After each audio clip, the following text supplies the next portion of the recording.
My name is Frank Sullivan, and for 72 years I thought I understood how the world worked. I spent 35 years as a police officer, investigating crimes, catching liars, and protecting honest people from predators who would steal their money, their trust, and their lives. I thought I had seen every kind of fraud, every type of con artist, every variety of criminal who walks among decent people wearing a mask of respectability. I was wrong. Have you ever trusted someone completely, only to discover they were living a lie? Keep watching, because what I found out will shock you too. The biggest criminal I ever encountered was living in my own house for the first 18 years of his life. I raised him, loved him, supported him through what I thought was medical school. I bragged about him to everyone I knew. I introduced him to people as my son, the doctor. For 30 years I believed Marcus Sullivan was everything a father could want in a son. A successful physician, a pillar of the community, a man who dedicated his life to helping others. For 30 years, I was living with the most elaborate, most devastating lie I had ever encountered. But this was just the beginning. What I discovered about my son would make you question everyone you think you know. And the person who had been lying to me every single day for 3 decades was the boy I had raised to believe in honesty, integrity, and doing the right thing. But let me start from the beginning, because you need to understand just how perfectly Marcus had constructed his false life before I tell you how I tore it all down. Marcus was always a smart kid, not brilliant, but clever enough to get good grades. Without working too hard, he was charismatic too, the kind of person who could talk his way out of trouble, who could make people like him almost instantly. When he was in high school, Marcus announced he wanted to be a doctor. I was proud as hell. A cop's son becoming a doctor? That was the American dream right there. I want to help people, Dad, he told me when he was 17. Like you do, but in a different way. I worked extra shifts to help pay for his college education. My wife, God rest her soul, took a second job at the local grocery store. We sacrificed everything to give Marcus the chance to pursue his dream. Marcus went to State University for his undergraduate degree. He came home for holidays full of stories about his pre-med classes, his volunteer work at the campus health center, his plans for medical school. The MCAT is going to be brutal, he would say, but I'm studying hard. I know I can get into a good medical school. After 4 years, Marcus graduated with a degree in biology. I was so proud at his graduation ceremony, watching my son walk across that stage, knowing he was going to be a doctor. Then came the medical school applications.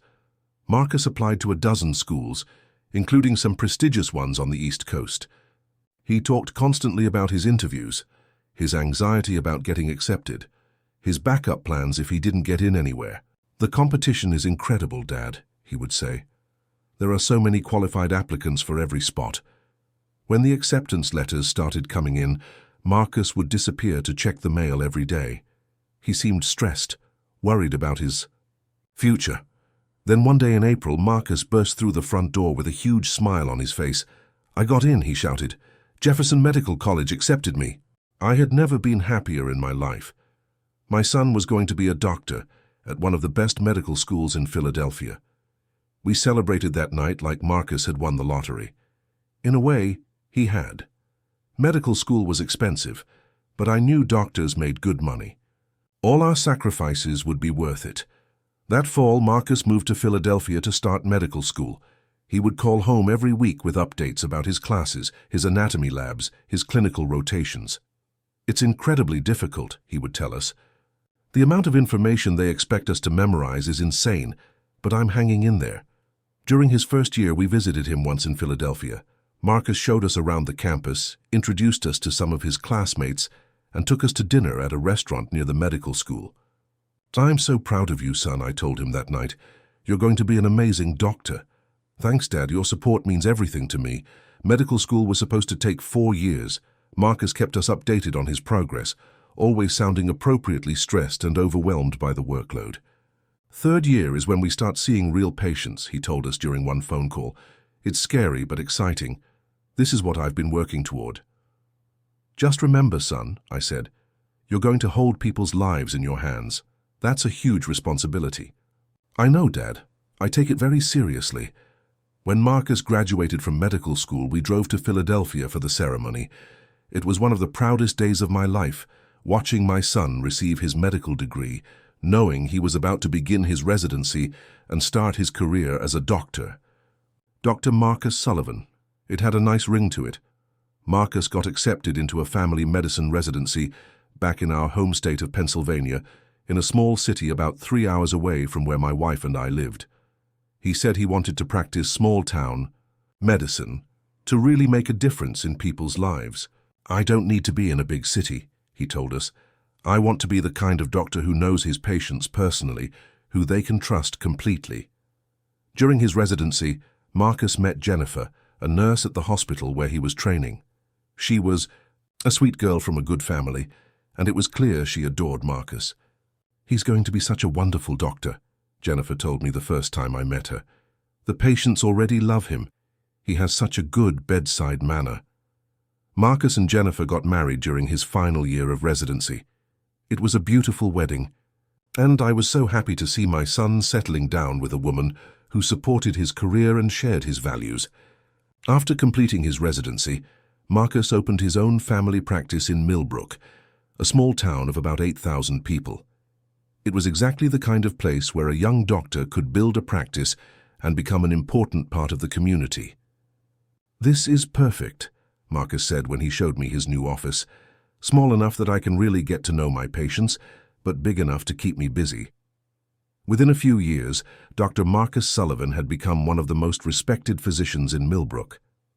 Patients loved him, other doctors referred cases to him, and the local newspaper did a feature story about the dedicated young doctor who had chosen to serve a small community instead of chasing money in a big city. Marcus and Jennifer bought a beautiful house on the best street in town. They had a son, Tyler, who was now 16, and everything you'd want in a grandson: smart, polite, athletic, planning to follow in his father's footsteps and become a doctor himself. "Grandpa Frank," Tyler would say when he visited, "Dad tells me you were the one who inspired him to help people." That's why he became a doctor. I couldn't have been prouder. For 20 years, Marcus built a reputation as an excellent physician. He served on the hospital board, volunteered at health fairs, gave talks at the high school about medical careers. Everyone in Millbrook respected Dr. Sullivan, and everyone knew that Dr. Sullivan's father had been a police officer who had sacrificed everything to put his son through medical school. "Your boy turned out great, Frank," people would tell me. "You should be proud," and I was proud, so incredibly proud. Marcus seemed to have everything a man could want: a successful career, a beautiful family, respect in his community, financial security. He had achieved the American dream. But 6 months ago, something happened that made me start questioning everything I thought I knew about my son's perfect life. It started with something small, something most people would have ignored completely. I was visiting Marcus and Jennifer for Tyler's 16th birthday party. It was a beautiful afternoon, and Marcus was grilling burgers in the backyard, while Jennifer organized games for the neighborhood kids who had come to celebrate. I was helping Marcus with the grill when a woman approached us with her young daughter, who had scraped her knee falling off her bicycle. "Dr. Sullivan," the woman said, "could you take a look at Emma's knee? I know you're not on duty, but—" "Of course," Marcus said, setting down his spatula. I watched as Marcus examined the little girl's scraped knee. He was gentle and reassuring, exactly the way you'd want a doctor to behave with a frightened child. "It's just a surface scrape," Marcus told the mother. "Clean it with soap and water, put on some antibiotic ointment, and keep it covered with a bandage. It should heal fine in a few days." The mother thanked Marcus profusely, and they went back to the party. But something about the interaction bothered me, though I couldn't put my finger on what it was. Later that evening, after the party was over and the guests had gone home, I was helping clean up when I found myself in Marcus's home office. He had left to take Tyler to a friend's house, and Jennifer was in the kitchen doing dishes. Marcus's office was impressive, floor-to-ceiling bookshelves filled with medical textbooks, diplomas and certificates covering one wall, a large desk, with a computer and stacks of patient files. As I was picking up some paper plates that had been left on his desk, I noticed one of the medical textbooks was open. Out of curiosity, I glanced at the page. It was a section about treating minor cuts and abrasions, basic first aid information that any parent would know. Why would an experienced family physician need to consult a textbook about treating a scraped knee? I told myself I was being ridiculous. Even doctors sometimes need to refresh their memory about things. Maybe Marcus was just being thorough. But the doubt had been planted. Over the next few weeks, I found myself paying closer attention to Marcus. When medical topics came up in conversation, nothing obvious, just little things that seemed slightly off. When Jennifer mentioned that Tyler had been having headaches, Marcus suggested they wait and see if they got better on their own. When Tyler's headaches persisted, Marcus said they should probably see a specialist rather than examining Tyler himself. "Don't you want to check him out first?" I asked. "You are a doctor." "Dad, you never treat family members," Marcus said, quickly. "It's not ethical. I want Tyler to see someone who can be completely objective." That made sense, but something about Marcus's quick response bothered me. Then there was the incident at the restaurant. Marcus, Jennifer, Tyler, and I were having dinner at a nice place in town when an elderly man at the next table started choking on his food. His wife was frantically calling for help. I immediately looked at Marcus, expecting him to jump up and help. After all, he was a doctor, but Marcus just sat there looking around nervously. "Marcus," I said, "aren't you going to help?" I don't think he's really choking," Marcus said. "He's probably just coughing." But the man was clearly in distress, his face turning red as he clutched his throat. A woman at another table, later I learned she was a nurse, rushed over and performed the Heimlich maneuver. A piece of steak flew out of the man's mouth, and he immediately started breathing normally. The entire restaurant applauded the nurse's quick action, but I noticed that Marcus looked relieved that someone else had handled the situation. "Good thing." "That nurse was here," Marcus said. "She knew exactly what to do." "So did you," I replied. "You're a doctor." "Yeah, but emergency situations like that, it's easy to freeze up. That's why we have specialists for everything." Another reasonable explanation, but it added to my growing collection of small doubts. The biggest red flag came during a conversation about Tyler's college plans. "I want to be a doctor like Dad," Tyler announced during Sunday dinner at my house. "That's wonderful," I said. "Your father can give you lots of advice about medical school." "Actually," Marcus said quickly, "medical education has changed a lot since I went through it. Tyler should probably talk to someone more current about the process." "But you could still help him with the basics," I insisted. "Tell him about your experience at Jefferson." Marcus looked uncomfortable. "Dad, that was 25 years ago. Everything's different now. The MCAT, the application process, the curriculum." Tyler would be better off talking to a current admissions counselor. I found it strange that Marcus didn't want to share his experiences with his son. When I was a cop, I loved telling Tyler stories about police work and giving him advice about criminal justice careers. Why wouldn't a doctor want to mentor his own son? That night, I lay in bed thinking about all the small inconsistencies I had noticed over the past few weeks. Individually, each one had a reasonable explanation, but taken together, they painted a picture that made me uncomfortable. Was Marcus really the excellent physician everyone thought he was? I decided to do what I had done for 35 years as a police officer: investigate. The next day, I drove to Millbrook and visited Marcus's medical office. I told the receptionist I was Dr. Sullivan's father and asked if I could speak with him briefly. "Oh, Mr. Sullivan," she said warmly. "Dr. Sullivan talks about you all the time. He's with a patient right now, but I'm sure he'll want to see you." While I waited, I looked around the office. Everything looked professional and legitimate. Medical equipment, health posters, patient information brochures. Marcus's diplomas were prominently displayed on the wall behind the reception desk. But as I studied his medical school diploma more closely, something caught my eye. The diploma was from Jefferson Medical College, just as Marcus had always said. But the date looked wrong. The graduation year was listed as 1998, but Marcus had supposedly graduated in 1999. When I asked the receptionist about it, she said, "Oh, that's probably just a typo. You know how these printing companies make mistakes sometimes, but medical school diplomas don't have typos. They're official documents, carefully prepared and verified. You think you know where this story is going, but trust me, you don't." What I found next will destroy everything you believe about trust. When Marcus came out to greet me, he seemed nervous. Dad, what a nice surprise. What brings you to the office? I was in town and thought I'd stop by. I hope that's okay. Of course. Come on back to my office. Marcus's private office was as impressive as his home office. More medical books, more certificates, more evidence of his successful medical career. But as we talked, I noticed something else strange. Marcus kept referring to his colleagues and other physicians in vague terms. He never mentioned specific names or talked about professional relationships with other doctors. After 20 years of practicing medicine in a small town, wouldn't he have developed close professional friendships with other physicians?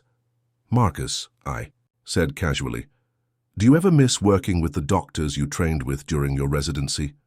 Marcus looked blank for a moment. Oh, you know how it is. People scatter after residency. I've lost touch with most of them. What about Dr. Patterson? You used to mention him a lot during your residency. Dr. Patterson? Marcus looked confused. I'm not sure who you mean. But Marcus had talked about Dr. Patterson constantly during his residency years. He was supposedly Marcus's mentor, the attending physician who had taught him the most about family medicine. How could Marcus not remember him? Maybe I'm thinking of someone else, I said, watching Marcus's face carefully. Yeah, probably, Marcus said, but he looked relieved. I left Marcus's office with more questions than answers. The small inconsistencies were adding up to something bigger, something that made my police instinct scream that something was very wrong. That evening, I called my old partner Ray Martinez, who had retired from the force 2 years after I did. Ray, I need a favor. I need you to help me investigate someone. Who are we looking at? My son. There was a long pause. Frank, what's going on? I think Marcus might not be who he says he is. Your son, the doctor. Frank, what are you talking about? Ray, I've been noticing things. Small things that don't add up. I need to know the truth, even if it destroys my family. Are you sure about this? Once we start digging, there's no going back. I'm sure. If Marcus is innocent, we'll prove it. If he's not, we'll nail him to the wall. That was exactly what I wanted to hear, but I had no idea. What Ray's investigation would uncover. What Ray discovered in those medical records destroyed my world. If you think your family could never deceive you like this, wait until you hear what comes next. I thought maybe Marcus had exaggerated some of his qualifications, or maybe he wasn't as good a doctor as everyone believed. I never imagined that. Everything, absolutely everything, about my son's medical career was a complete fabrication. The truth was so much worse than anything I could have suspected. Ray Martinez met me at a diner outside of town 3 days later. We sat in a back booth where we couldn't be overheard, just like the old days when we were working undercover cases. Frank, Ray said, sliding a manila folder across the table, you're not going to like what I found. My hands were shaking as I opened the folder. Inside were photocopies of documents, printouts from websites, and handwritten notes in Ray's familiar scrawl. Tell me, I said. Before I tell you what Ray discovered, let me ask you something. How would you react if you found out your child's entire career was built on lies? I started with the basics: medical school records, residency programs, medical license verification. Standard background check stuff. Ray pulled out the first document. This is a copy of the Jefferson Medical College graduation list from 1999. I got it from a contact who works in their alumni office. I scanned the list of names. Marcus Sullivan was not on it. Maybe it's the wrong year, I said, grasping for any explanation. I checked 1998, 1999, 2000 and 2001. Frank, your son never graduated from Jefferson Medical College. In fact, according to their records, Marcus Sullivan never even applied to Jefferson Medical College. The diner suddenly felt too hot. I loosened my collar and tried to breathe normally. There has to be a mistake, I said. Maybe he went by a different name or... Frank, I checked everything. Middle names, nicknames, social security numbers. There's no record of Marcus Sullivan ever attending Jefferson Medical College. Ray pulled out another document. So then I thought maybe he went to a different medical school and lied about which one. I ran his name through the American Medical Association database, the National Student Clearinghouse. every medical education database I could access. And nothing. Marcus Sullivan never attended any medical school in the United States. If you're a parent watching this, you're probably thinking this could never happen to you. That's exactly what I thought for 30 years. I stared at the documents in front of me, but the words were swimming. This couldn't be real. This had to be some kind of administrative error. Ray, maybe he went to medical school abroad, or... Frank, listen to me. Ray's voice was gentle but firm. I checked international medical school databases too. I also looked into his supposed residency program. Ray pulled out more documents. According to the hospital where Marcus claimed to complete his family medicine residency, they have no record of a Marcus Sullivan ever being in their program.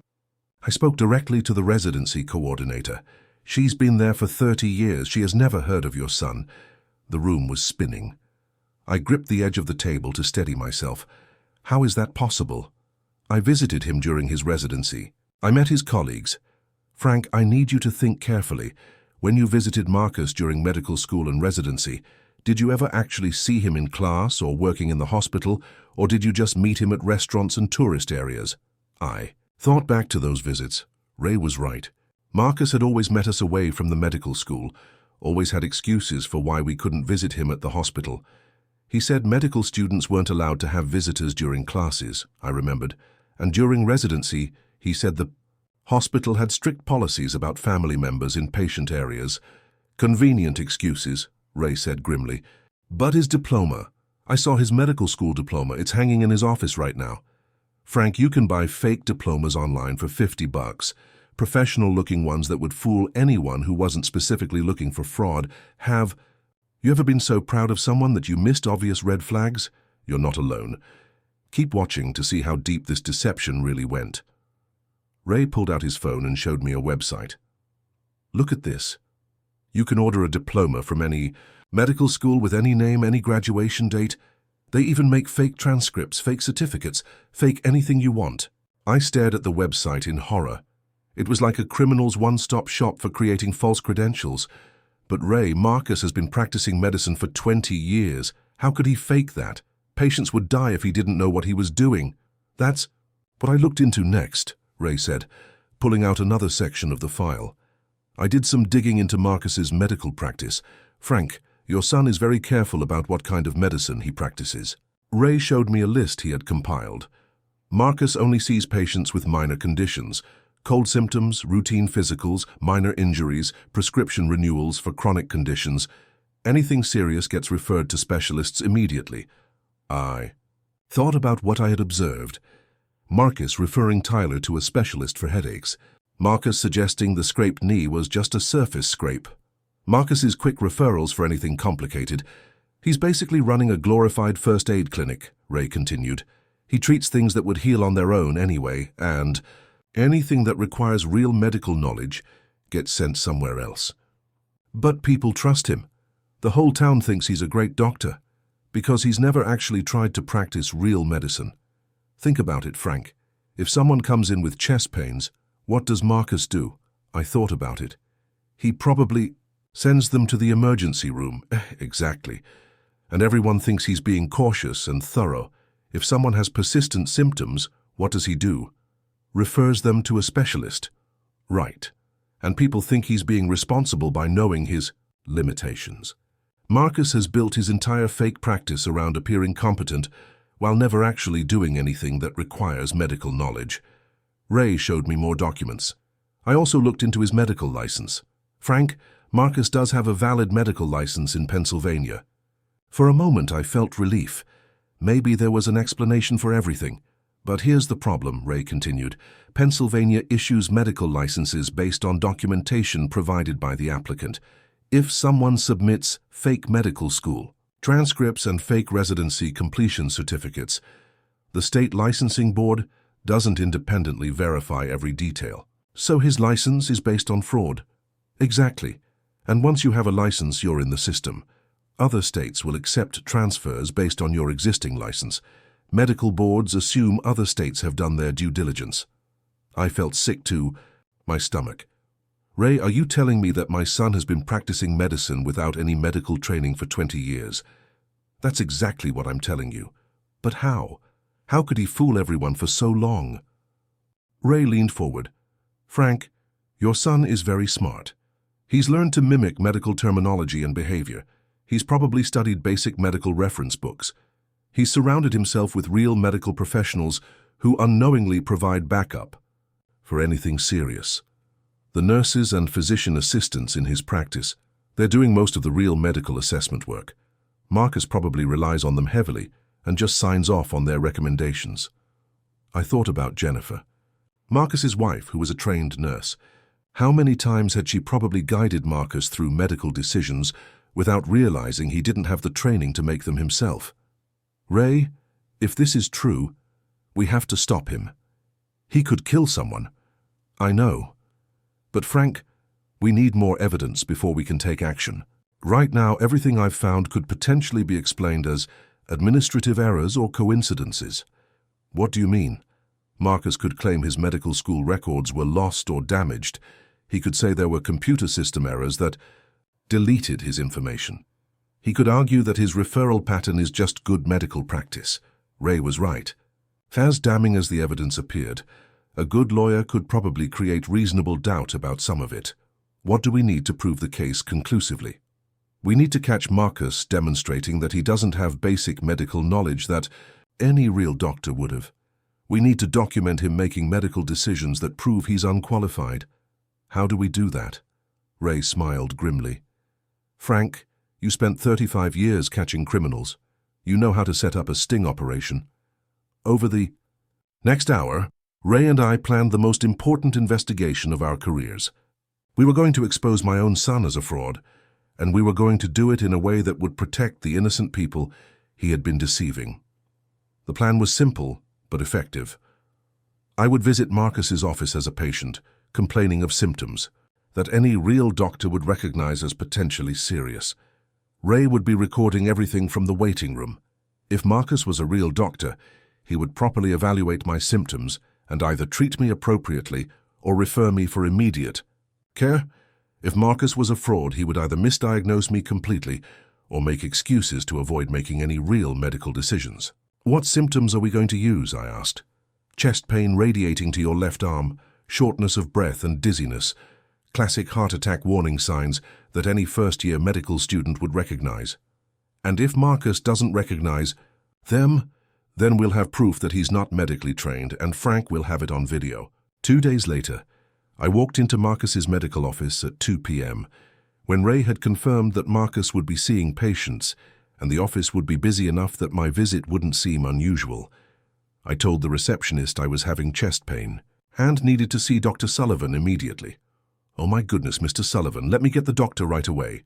Within minutes, Marcus appeared in the waiting room, looking concerned and professional. Dad, what's wrong? Marcus, I'm having chest pain. It started about an hour ago and it's getting worse. Marcus looked genuinely worried, which made what I was doing even more difficult. Come back to an exam room right away. As Marcus led me down the hallway, I noticed Ray sitting in the waiting room, partially hidden behind a magazine, with a small video camera disguised as a cell phone. In the exam room, Marcus helped me onto the examination table. He looked nervous, which I initially attributed to concern for his father's health. Describe the pain for me, Dad.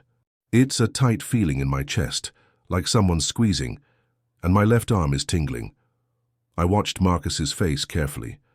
A real doctor would immediately recognize these as classic heart attack symptoms and would either call an ambulance or rush me to the emergency room.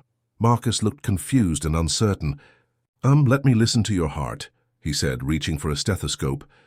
But when Marcus placed the stethoscope on my chest, I could tell he didn't know what he was listening for. He moved it around randomly, nodding as if he heard something meaningful. Your heartbeat sounds okay, he said uncertainly.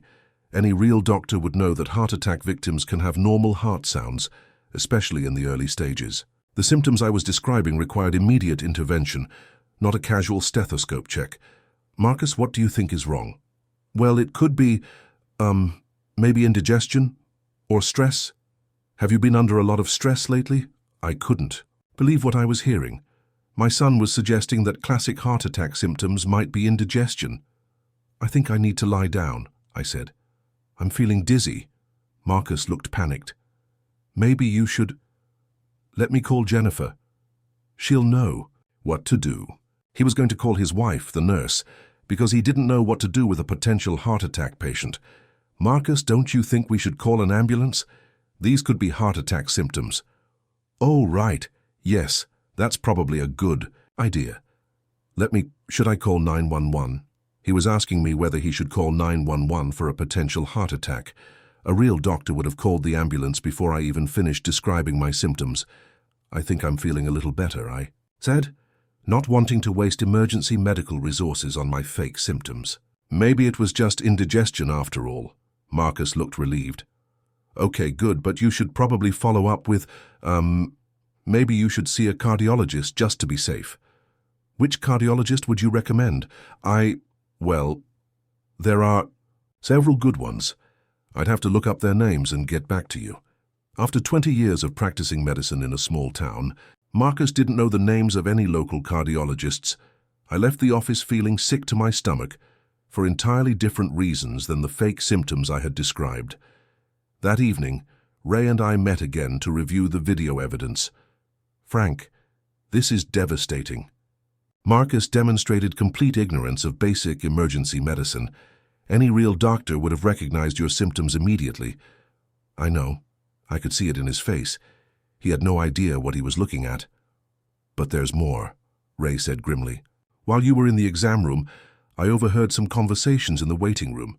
Other patients were talking about Marcus, and some of the things they said were concerning.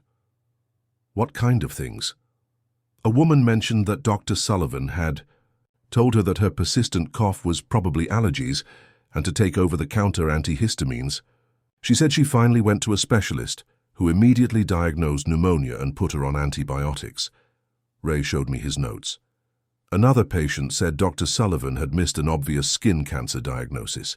The patient had to go to a dermatologist on their own, and the cancer had progressed significantly by the time it was properly treated. How many people has Marcus misdiagnosed over the years? That's what we need to find out. Frank, I think your son has been causing real harm to real people. We need to act fast. What's coming will blow your mind. But first, tell me this in the comments section of the video. Do you have the courage to expose your own child? What's our next step?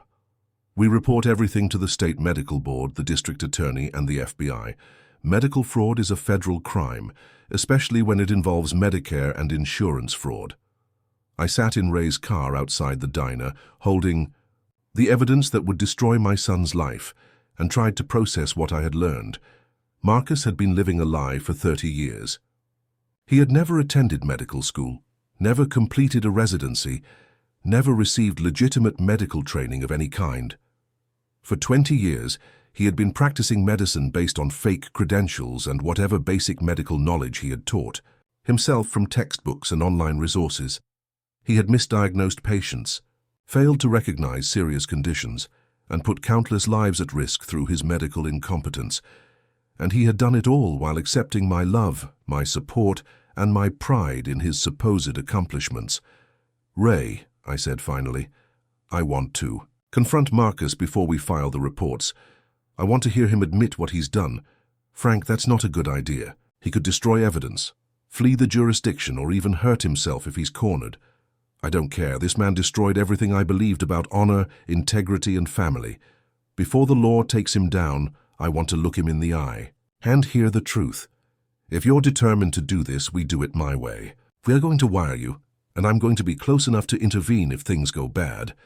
The next evening, I called Marcus and asked if I could come over to talk about something important. Of course, Dad. Is everything okay? How are you feeling? After yesterday? That's actually what I want to talk about. When I arrived at Marcus's house, Jennifer and Tyler were conveniently absent. Jennifer was at work, and Tyler was at a friend's house. Marcus led me into his home office, surrounded by all the fake diplomas and medical books that had supported his 20-year lie. Dad, you really scared me yesterday. I'm glad you're feeling better. I looked at my son, this man I had raised, supported, and loved unconditionally, and felt a mixture of rage and heartbreak that I had never experienced before. Marcus, I need to ask you something, and I want you to tell me the truth. Of course, Dad, what is it?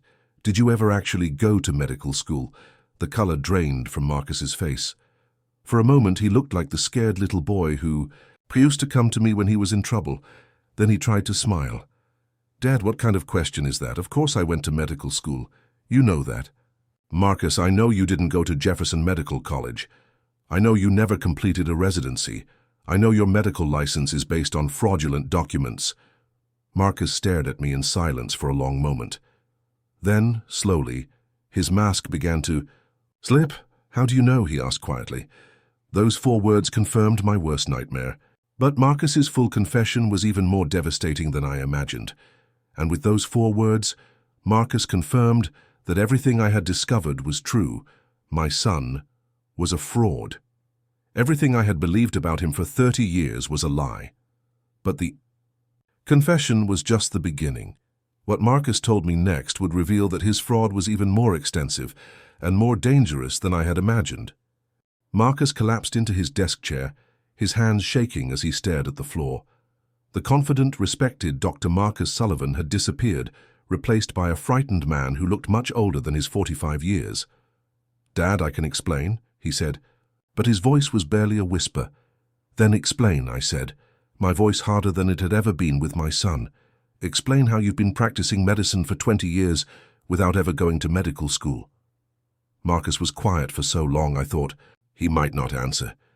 When he finally spoke, his words came out in a rush like he had been holding this confession inside for decades. It started as a lie to impress a girl, he said. In college, I was dating this pre-med student, and I told her I was pre-med too, but I was failing my science classes. I was never smart enough for medical school, Dad. I knew it, but I couldn't disappoint you. I felt like someone had punched me in the stomach. So you never even tried to get into medical school. I took the MCAT. I scored in the 30th percentile.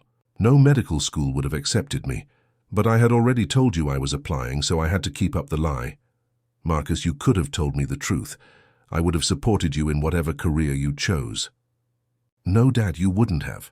Marcus's voice was getting stronger, more defensive.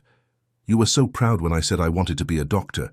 You worked extra shifts to pay for my education. You bragged to everyone about your son who was going to be a doctor. I couldn't let you down. As a parent, hearing this broke my heart, but as a former police officer, I knew what had to be done. Would you have made the same choice? So instead you decided to live a lie for 30 years. Marcus stood up and started pacing around his office. It wasn't supposed to go this far. I thought I would just pretend to be in medical school for a while, then figure out how to tell you. I had changed my mind, but you didn't change your mind. You kept lying. Because the lie kept growing. When I told people I was in medical school, they treated me differently. They respected me. Girls wanted to date me. Everyone assumed I was smart and successful.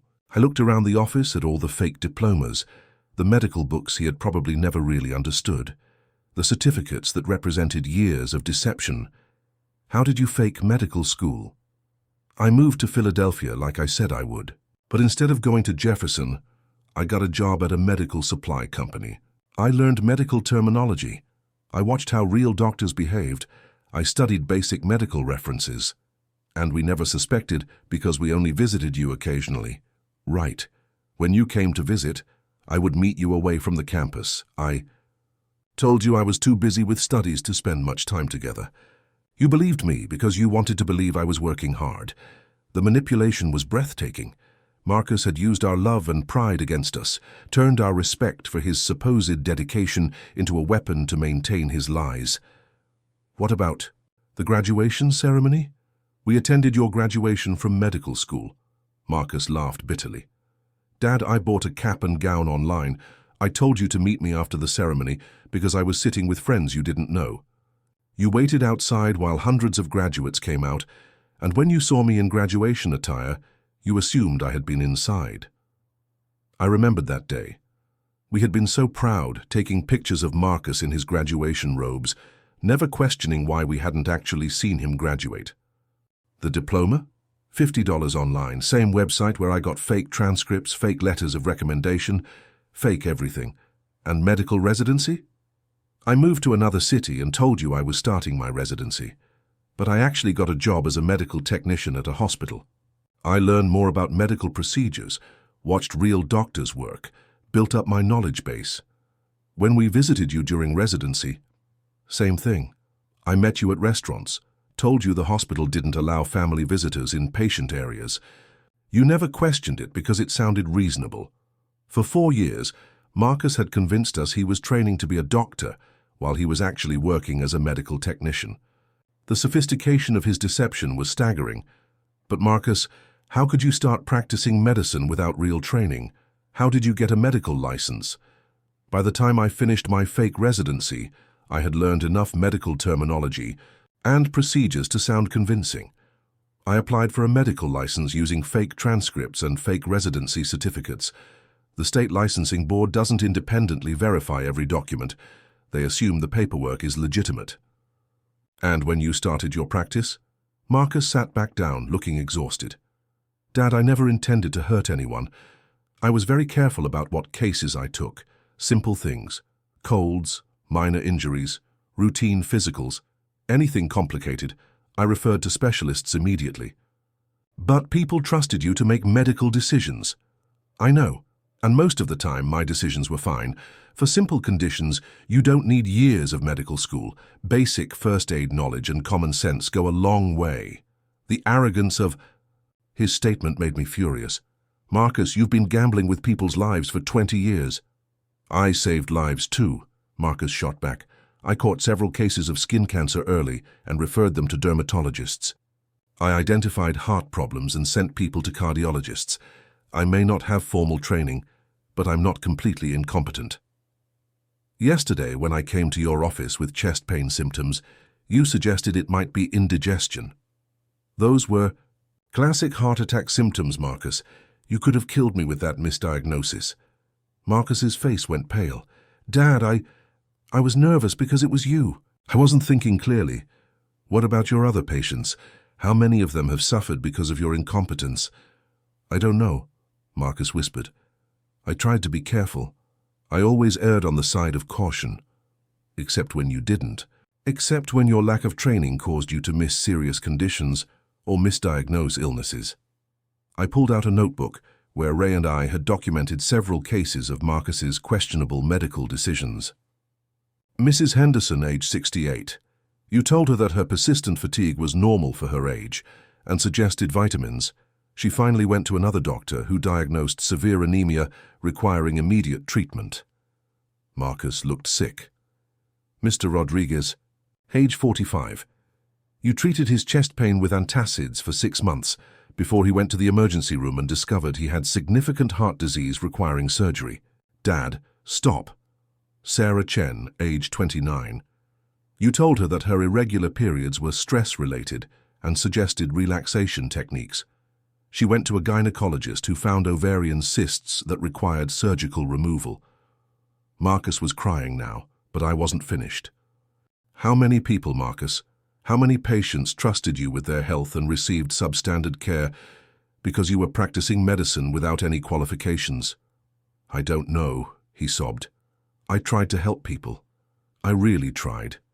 You tried to help yourself to a career you never earned and a reputation you didn't deserve. I looked around the office one more time, seeing it with completely different eyes. Every medical book, every piece of equipment, every certificate on the wall was part of an elaborate fraud that had fooled an entire community for 2 decades. What about Jennifer? Does she know? No. Jennifer has no idea. She thinks I'm a real doctor. She's proud of me, Dad. She loves me for who she thinks I am. And Tyler? Tyler doesn't know either. He wants to follow in my footsteps and become a doctor. Real medical training that I never had. The family destruction was going to be complete. Jennifer would discover that her husband of 16 years was a fraud. Tyler would learn that the father he admired was a criminal. The ripple effects would destroy innocent people who had loved and trusted Marcus. Marcus, do you understand what you've done? You haven't just committed fraud, you've destroyed your family. Jennifer married a lie.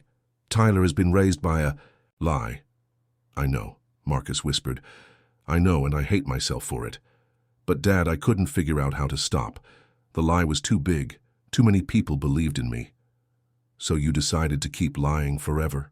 I thought maybe I could gradually transition out of medicine. maybe claim I was having health problems that forced me to retire early. Then the truth would die with me. The selfishness was breathtaking.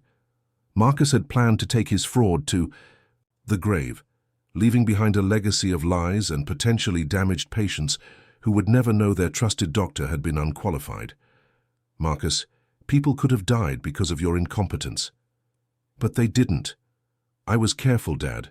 I never took risks with serious cases. How do you know they didn't die? How do you know that your misdiagnoses didn't delay treatment that could have saved lives? How do you know that patients you reassured about minor symptoms didn't trust your judgment and avoid seeking proper care until it was too late? Marcus had no answer for that because there was no answer. In 20 years of practicing medicine without proper training, he had undoubtedly caused harm that he would never even know about. What happens now? Marcus asked. Now you face the consequences of what you've done. I pulled out my phone and called Ray Martinez. Ray, it's Frank. Marcus just confessed to everything. Medical fraud, practicing without a license, the whole thing? Marcus's eyes widened in panic. Dad, what are you doing? I'm doing what I should have done 35 years ago when I first became a police officer. Put yourself in my shoes for a moment. Would you choose justice over your own son? Would you destroy your family to protect innocent people? I'm making sure a criminal faces justice. Ray arrived within 10 minutes, accompanied by 2 FBI agents who had been briefing on the case. Marcus was arrested in his own office, surrounded by the fake diplomas and medical credentials that had supported his 20-year crime spree. Marcus Sullivan, Agent Johnson said, as he placed the handcuffs on my son's wrists. You're under arrest for federal healthcare fraud, practicing medicine, without a license and conspiracy to commit fraud. As they read Marcus his rights, I looked at my son one last time. The man I had raised, loved, and been proud of for 45 years was gone. In his place was a criminal who had built his entire adult life on lies. Dad, Marcus said as they led him toward the door. I'm sorry. I'm so sorry for everything. I'm sorry too, Marcus. I'm sorry I failed to raise a man with enough integrity to tell the truth when it mattered. The investigation that followed revealed the full scope of Marcus's fraud. Dates.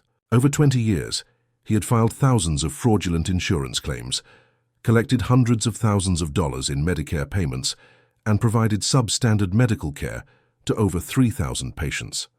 The state medical board immediately suspended his license and launched a comprehensive review of every case he had handled. Several patients who had received questionable care from Marcus came forward with their stories. Mrs. Henderson, whose anemia Marcus had missed, required blood transfusions by the time she received proper treatment. Mr. Rodriguez needed emergency surgery that could have been avoided if his heart condition had been diagnosed earlier. 3 patients with skin cancer that Marcus had misdiagnosed as age spots required extensive treatment because their cancers had progressed. The FBI financial investigation revealed that Marcus had made over $2 million during his 20-year fraud. This wasn't just about lies anymore. This was about thousands of people who trusted their lives to a fraud. What would you do if this was your family? Money that came from insurance companies, Medicare, and patients who trusted him to provide legitimate medical care. Jennifer filed for divorce immediately after Marcus's arrest. She was devastated to learn that her entire marriage had been built on lies. Tyler, who had planned to follow in his father's footsteps, was so traumatized by the revelation that he decided to pursue engineering instead of medicine. I don't know what's real anymore, Tyler told me during one of our conversations after the arrest. Everything I thought I knew about my dad was a lie. Tyler, the love your father has for you is real. His pride in your accomplishments is real. The fact that he committed fraud doesn't mean he doesn't love his family. But how can I trust anything he ever told me? It was a question I couldn't answer because I was struggling with the same doubts. Marcus's trial lasted 3 weeks. The evidence against him was overwhelming. Fake diplomas, forged transcripts, testimony from patients who had received substandard care, financial records showing fraudulent insurance claims. Marcus pled guilty to all charges in exchange for a recommendation of leniency in sentencing. His lawyer argued that Marcus had never intended to hurt anyone and that most of his patients had received adequate care. But the judge wasn't sympathetic. "Mr. Sullivan," Judge Harrison said during sentencing, "you committed one of the most elaborate and long-running frauds this court has ever seen. For 20 years, you put thousands of people at risk by practicing medicine without any qualifications. You stole money from insurance programs designed to help sick people. You betrayed the trust of an entire community." Marcus was sentenced to 15 years in federal prison and ordered to pay $2.3 million in restitution to insurance companies and affected patients. As they led Marcus away in handcuffs, he looked back at me one final time. I saw in his eyes the same scared little boy who used to come to me when he was in trouble. But this time there was nothing I could do to protect him from the consequences of his choices. 6 months after Marcus's sentencing, I received a letter from him in prison. "Dad," he wrote, "I know you probably never want to hear from me again, but I need you to know that I understand what I did was wrong, not just illegal, morally wrong. I betrayed the trust of people who came to me for help when they were sick and vulnerable. I also know that I destroyed our family. Jennifer won't let Tyler visit me, and I don't blame her. Tyler needs to distance himself from what I've done so he can build his own life based on truth instead of lies. The hardest part isn't the prison sentence. The hardest part is knowing that I disappointed you. You raised me to believe in honesty and integrity, and I chose to live a lie instead. You're probably ashamed to call me your son. I don't expect you to forgive me. I just want you to know that I finally understand the difference between the man you tried to raise and the man I chose to become." I never wrote back, not because I didn't love Marcus. Despite everything, he was still my son, but because some betrayals are too deep to forgive, some lies too fundamental to overcome. Marcus had stolen 30 years of my life. Every proud moment I had shared about my son, the doctor, had been based on fraud. Every piece of advice I had given other parents about raising successful children had been undermined by the fact that my own son was a criminal. But more importantly, Marcus had put thousands of innocent people at risk. People who trusted him with their health, their lives, their children's well-being. People who deserved real medical care and received the guesswork of an unqualified fraud instead. Today, 3 years after Marcus's arrest, I'm finally learning to live with the truth about my son. The grief comes in waves. Grief for the son I thought I had. Grief for the pride I thought was justified. Grief for the family that was destroyed by decades of lies. Jennifer has remarried a real doctor, a good man who treats Tyler like his own son. Tyler is thriving in college, studying engineering, building a life based on honesty and hard work. Sometimes I wonder if there were signs I missed, clues that Marcus wasn't who he claimed to be. But the truth is, Marcus was very good at his deception. He studied real doctors, learned their language, mimicked their behavior. He was smart enough to avoid situations that would expose his lack of training. The only real warning sign was his pattern of referring difficult cases to specialists. But that seemed like good medical practice, not evidence of fraud. People ask me if I blame myself for not catching Marcus's lies sooner. The answer is complicated. As a police officer, I was trained to spot deception, to question inconsistencies, to verify claims. But as a father, I wanted to believe in my son. Love makes you vulnerable to the people you trust most. Marcus used my love against me, turned my pride in his supposed accomplishments into a weapon that kept me from asking the right questions. But ultimately, Marcus made his own choices. I didn't force him to lie about medical school. I didn't make him practice medicine without training. I didn't tell him to defraud insurance companies or put patients at risk. Marcus chose to build his adult life on lies, and he chose to maintain those lies for 30 years. Those were his decisions, and he's paying the consequences. The most painful part of this entire experience has been learning that you can love someone completely and not know them at all. You can share a life with someone and discover that almost everything you believed about them was false, but I've also learned something important about justice. When someone commits fraud, especially fraud that puts innocent people at risk, they must face consequences regardless of who they are or how much you love them. If I had discovered that any other doctor in town was practicing medicine without proper training, I would have reported them immediately. The fact that the doctor was my son shouldn't have changed that obligation. Marcus spent 20 years putting his own interests ahead of his patients' welfare. He chose money and prestige over honesty and integrity. He deserved to face the full consequences of those choices. And maybe someday Tyler will understand that his grandfather chose justice over family loyalty, because some principles are more important than blood relationships. At 72 years old, I've learned that the people who betray you most deeply are often the people you love most completely. But I've also learned that doing the right thing sometimes means sacrificing everything you thought you wanted to protect. Marcus taught me that love without accountability is just enablement. And enablement doesn't protect the people you love. It protects them from the consequences that might actually change their behavior. I may have lost my son, but I helped protect thousands of innocent people from a dangerous fraud. In the end, that was more important than protecting my pride, my family relationships, or my own heart. Justice mattered more than love, and at 72 years old, I can live with that choice. If this story taught me anything, it's that love without accountability is just enablement. What do you think? Did I make the right choice? Tell me in the comments what you would have done.